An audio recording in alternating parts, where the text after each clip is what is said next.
Hey there, y'all. Ben Grunwald here, land management technician and burn crew lead for the Orianne Society. For this month's video, I wanted to take you out to one of the units on the preserve that we burned a little over a month ago and just show you some of the post-fire effects and kind of regeneration that is pretty typical of a lot of the sites that we burn. So this unit, like I said, 1 month old black.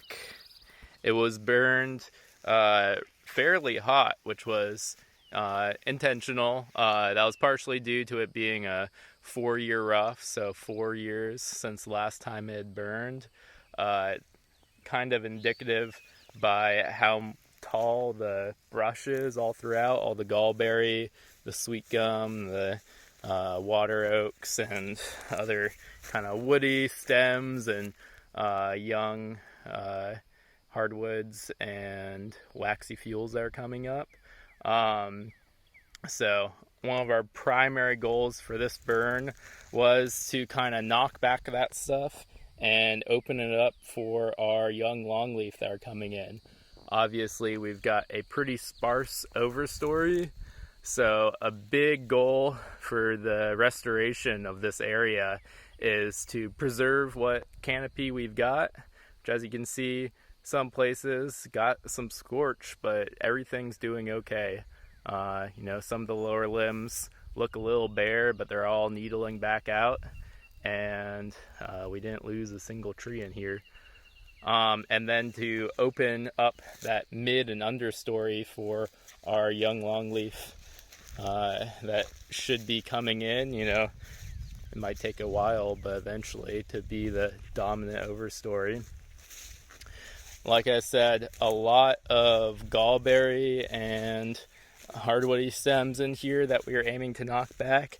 And as you can see through this whole area, we did a really, really good job of that. This stuff, it burns hot and it can make things difficult if it's left alone in the long run. But as it was, I think this will knock it back for a few years to come and help to put this back on rotation. And hopefully this won't get left to be another 4-year rough next time, and when we come back and burn it again, it'll be easier. It'll be a more moderate fire, even though this was, we got great fire effects in here.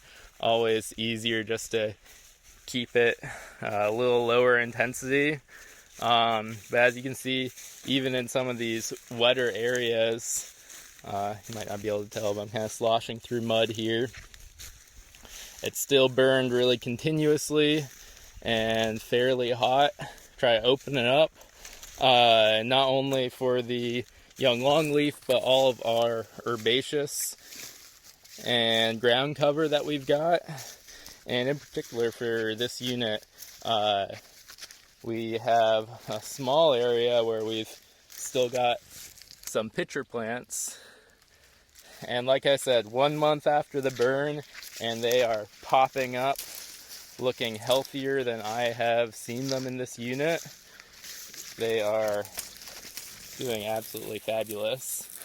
But yeah, it's a little counterintuitive because they don't seem like the most fire hardy or adapted species, and if you let fire get in, then they will surely burn up. But just less than a month later, they've all popped back.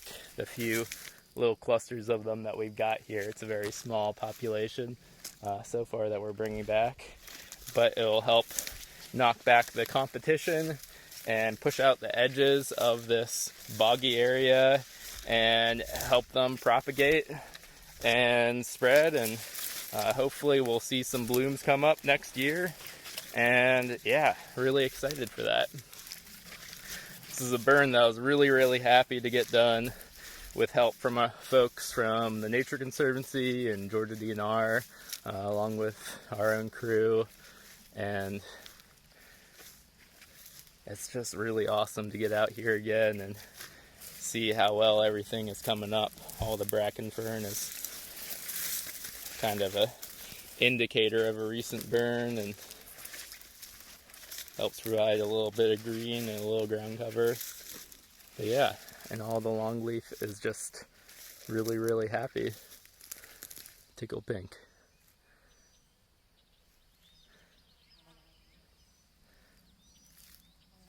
Well, y'all, thanks for coming out with me today. Sorry we didn't get to see any fire, but I thought this would be a neat perspective to see as well, and there'll be more fire videos coming soon. So this has been Lighting a Match for May. See you guys next month.